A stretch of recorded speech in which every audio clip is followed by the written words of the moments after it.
Pompeo, U.S. Secretary of State. Ladies and gentlemen, please join me in welcoming USAGM CEO Michael Pack.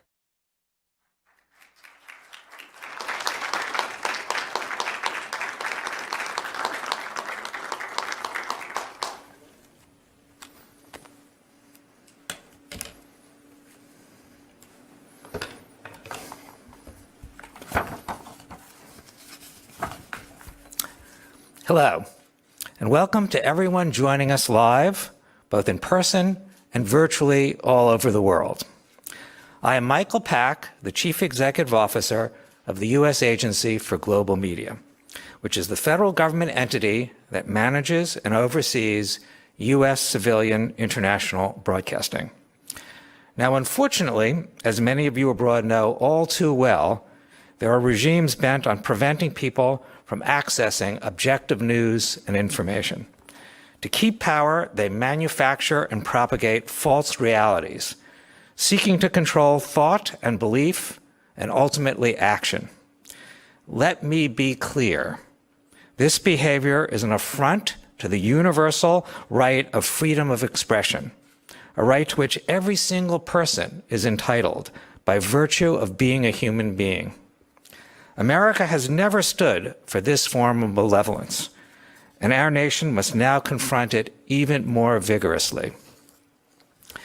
Indeed, as the adversaries of liberty and democracy double down on producing and distributing disinformation, America must reassert itself in the new global war of ideas.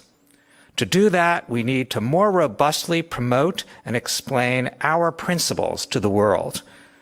Fortunately, since 1942, we have had an excellent platform to do exactly that. That platform, of course, is Voice of America. Today, here at the headquarters of Voice of America in Washington, D.C., we are tremendously honored to host this very special event featuring the 70th U.S. Secretary of State, Michael R. Pompeo. To further introduce the Secretary, I'd like to turn the podium over to the Director of the Voice of America, Robert R. Riley. Thank you, and please enjoy the event.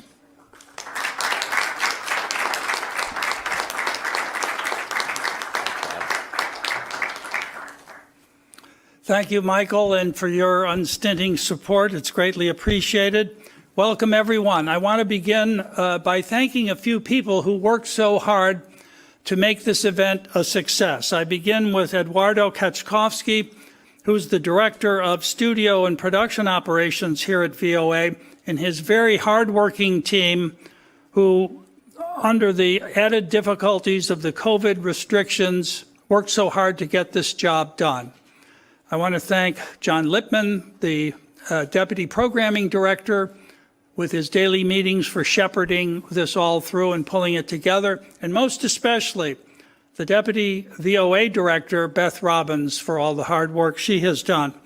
Now, it's a pleasure to introduce a man who needs no introduction.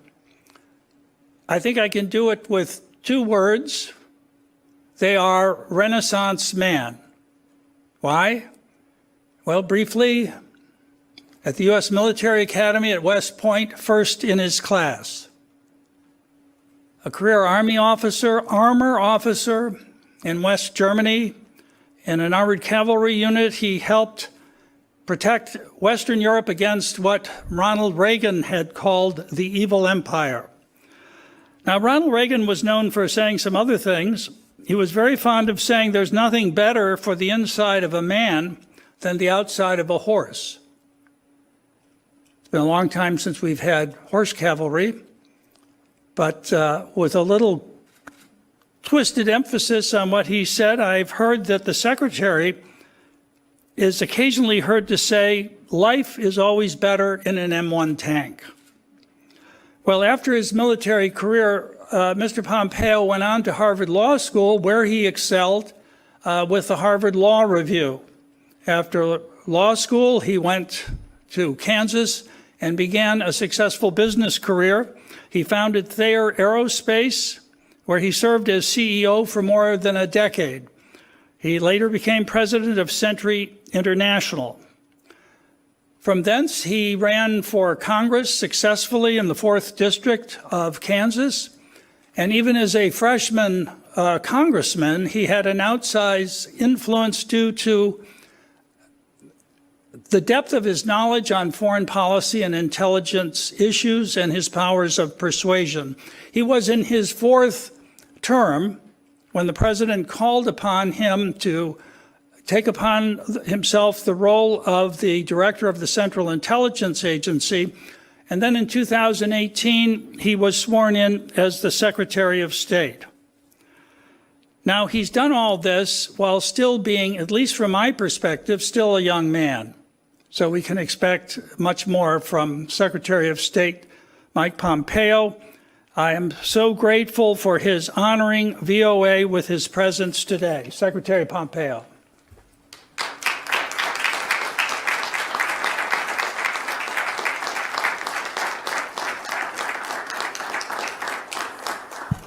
Thank you. Good afternoon, everyone. Thank you for the warm welcome. Michael, thanks for your leadership of this incredibly important institution. And Bob, congratulations on returning to the helm of VOA. I am truly happy to be here. I'm honored to have been requested. And it's always fun to be with a fellow tanker, too. I want to acknowledge the other network chiefs who is with us today. Steve Yates of Radio Free Asia. Steve, where are you at? Nice to see you. And a note of appreciation, too, to the Voice of American Journalist staff and to all those watching and listening. I've sat down for interviews with many of you in the far corners of the world. They have always been a joy.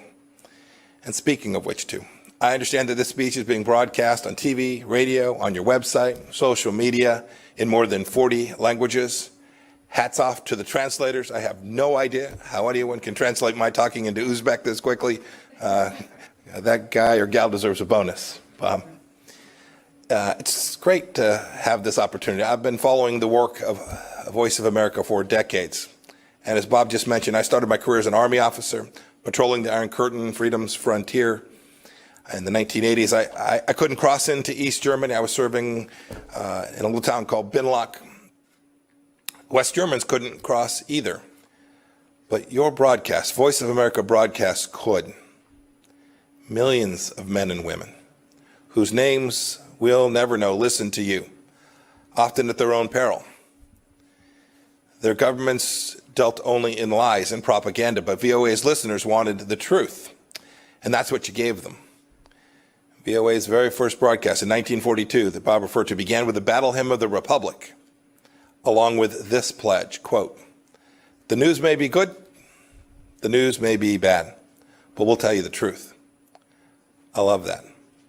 I always told my son, I told the story before when he was growing up, I said, work hard, keep your faith, and tell the truth. He mostly followed my advice. And it has served him and many of you I know well. Your mandate here at Voice of America is unambiguous: to be accurate, objective, and comprehensive, and to represent America. The mission of USAGM is to inform, engage, and connect people around the world in support of freedom and democracy. That's because expanding freedom and democracy are what America has always been about. You're the voice of American exceptionalism. We should be proud of that. The world needs VOA's clarion call for freedom. Now more than ever, I hear it wherever I go. That's what I wanted to talk about today. I tell audiences about American exceptionalism wherever and whenever I can, because it's true and because it's important. America is good and great, and everyone who truly grabs our founding understands this. Michael and Bob have made studying this history their life's work. Many of you have made it your life's mission too. That's why you work here at Voice of America. We were indeed the first nation founded on the central belief that all human beings are endowed with certain unalienable rights, and that governments are instituted to secure those God-given rights. We have always striven for a more perfect union. And goodness knows we don't always get it right.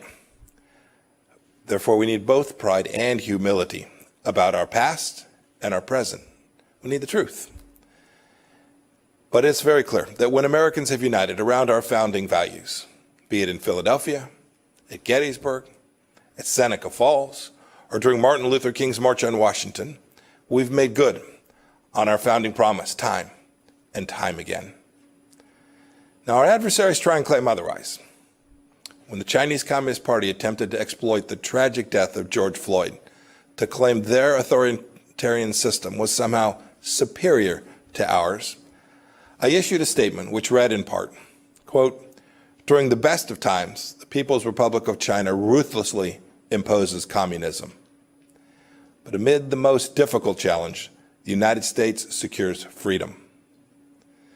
There is no moral equivalence. This is a self-evident truth. It is not fake news for you to broadcast that this is the greatest nation in the history of the world and the greatest nation that civilization has ever known. Indeed, I'm not saying this to ignore our faults. Indeed, just the opposite. It is to acknowledge them. But this isn't the vice of America, focusing on everything that's wrong with our great nation. It's the voice of America. It certainly isn't the place to give authoritarian regimes in Beijing or Tehran a platform. Your mission is to promote democracy, freedom, and American values all across the world. It's a U.S. taxpayer-funded institution aimed squarely at that. Indeed, this is what sets VOA apart from MSNBC and Fox News and the like. You can give voice to the voiceless in dark corners of the world. You're the voice of American striving. You're the voice of American exceptionalism. You are indeed the tip of freedom's spear. Now look, like many government agencies after the Cold War ended, our international broadcasters, well, they lost their way. Many of you know this. And there were, I'm sure, many reasons. The Soviet Union had collapsed, the wall had come down, names like bin Laden and Zarqawi and Baghdadi weren't widely known. In fact, many wrote that history was over. We allowed security protocols to lapse, and VOA lost its commitment to its founding mission. Its broadcasts had become less about telling the truth about America and too often about demeaning America. In 2013, one of my predecessors described the Broadcasting Board of Governors as, quote, practically defunct, end of quote. Look, that's in part why Congress created the role of CEO of the USAGM on a bipartisan basis. And it is again why I'm here today. I read that some VOA employees didn't want me to speak here today. I'm sure it was only a handful. They didn't want the voice of American diplomacy to be broadcast on the Voice of America. Think about that for just a moment. Look, we're all part of institutions with duties and responsibilities higher and bigger and more important than any one of us individually. But this kind of censorial instinct is dangerous. It's morally wrong. Indeed, it's against your statutory mandate here at VOA. Censorship, wokeness, political correctness, it all points in one direction, authoritarianism cloaked as moral righteousness. It's similar to what we're seeing at Twitter and Facebook and Apple and on too many university campuses today. It's not who we are. It's not who we are as Americans. And it's not what Voice of America should be. It's time that we simply put wokeism to sleep. And you can lead the way. You all know. That's why you came here. There's a new dawn here at Voice of America. The American public doesn't know this, but when Michael took office, some 1,500 employees, almost 40% of the workforce, had been improperly vetted, including many with high-level security clearances. VOA was rubber stamping J-1 visas for foreign nationals, including some from communist China. We shouldn't be doing that. We have plenty of Mandarin language speakers here in America, and we are building, growing, teaching, educating more committed patriots, some of Chinese American descent who are amazing people. The Trump administration team is working to fix these national security threats. We want to vet employees properly. We want to reorient VOA to its mission of truth and unbiased reporting. We want to depoliticize what takes place here. It's too important for the American people and for the world. Returning this organization to its charter and its charge to spread the message of freedom, democracy, and American exceptionalism. This isn't about politicizing these institutions. We're trying to take politics out. And that's a pretty good feature story for whoever wants to write it up. As Secretary of State, I'm telling you all of this because I want the best for the people here and for this organization, because you are vital to helping America shine light into the darkest places with the power that only America can muster. Governments like those in China, Iran, North Korea, they don't have the respect for the universal dignity of every human being in the way that America does. Indeed, that is what America was founded upon. Those regimes are anathema to everything that our nation stands for.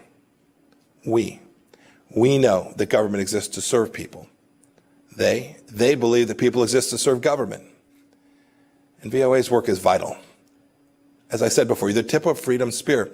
Every week, 278 million people listen to VOA in 47 languages.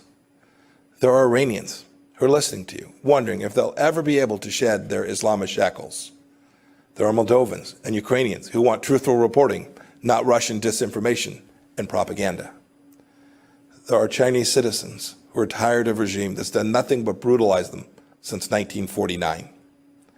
There are Venezuelans who want to know the truth of the Maduro regime's corruption. There are oppressed people all over the globe who still turn to America for hope.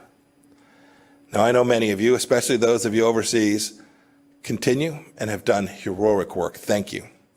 I want to commend VOA's Hong Kong reporting team, which faced political intimidation, harassment, and attacks, but still got the job done. My highest praise. Well done. You were behind the barricades of the freedom fighters telling their stories. You're upholding VOA's finest traditions and continuing to be the voice of American exceptionalism. I also want to pay tribute to members of the other radio services who are here and listening. The only Uyghur language news service in the world is run by RFA. You've told everyone who will listen, indeed some who didn't want to, the truth about the CCP's atrocities against its own people in Xinjiang, the stain of the century.